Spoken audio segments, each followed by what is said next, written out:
ഞങ്ങൾ അത് അന്വേഷിക്കുകയാണ് ആരാണെന്ന്. ഞങ്ങളത് അന്വേഷിക്കുകയാണ് ആരാണ് എന്ന് ഞങ്ങൾ അന്വേഷിച്ചുകൊണ്ടിരിക്കുകയാണ്. കണ്ടെത്തിയിട്ടില്ല. കണ്ടെത്തിയാൽ നിങ്ങളെ കാണും. ഓക്കെ. RSSനെ പിന്നെ ഇതല്ലേ അതിന്റെ മുഖം നന്നാക്കുകയല്ലേ ചെയ്തത്. RSSനെ കുറിച്ച് എന്താ പറഞ്ഞത് സ്പീക്കർ? നിങ്ങളെല്ലാം കണ്ടില്ലേ എന്താ പറഞ്ഞത്? അതെത്ര അത് ശരി വലിയ പ്രശ്നമല്ല എന്ന് അദ്ദേഹം പറഞ്ഞത്. അതിൻ്റെ പ്രശ്നമല്ല.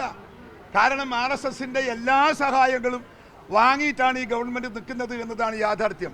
പിണറായി വിജയനെതിരെ ഒരു കേന്ദ്ര സർക്കാർ ഒന്ന് ചെറുപേരിൽ അനക്കിയാൽ രാജിവെച്ച് പുറത്തു പോകേണ്ടി വരില്ല അദ്ദേഹം. എത്ര കേസുണ്ട് അദ്ദേഹത്തിന്റെ പേരിൽ, എത്ര പരാതികളുണ്ട് അദ്ദേഹത്തിന്റെ പേരിൽ. ഏതെങ്കിലും ഒരു പരാതിയുടെ പേരിൽ കേസെടുക്കാൻ എന്തുകൊണ്ട് BJP സർക്കാർ തയ്യാറാകുന്നില്ല? മറുപടി പറയണം ഈ നാട്ടിലെ ജനങ്ങളോട്. അല്ലെങ്കിൽ ജനങ്ങൾ മറുപടി പറയിപ്പിക്കും. അതാണ് ഇന്ത്യ, അതാണ് ജനാധിപത്യം, അതാണ് മതേതരത്വം. ഞങ്ങൾ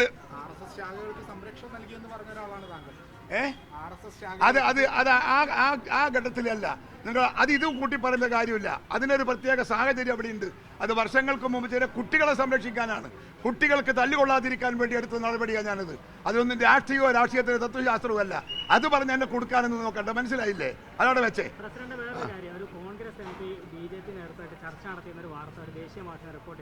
ഞങ്ങളും അത് അന്വേഷിക്കുകയാണ് ആരാണെന്ന്. ഞങ്ങളത് അന്വേഷിക്കുകയാണ് ആരാണ് എന്ന് ഞങ്ങൾ അന്വേഷിച്ചുകൊണ്ടിരിക്കുകയാണ്. കണ്ടെത്തിയിട്ടില്ല.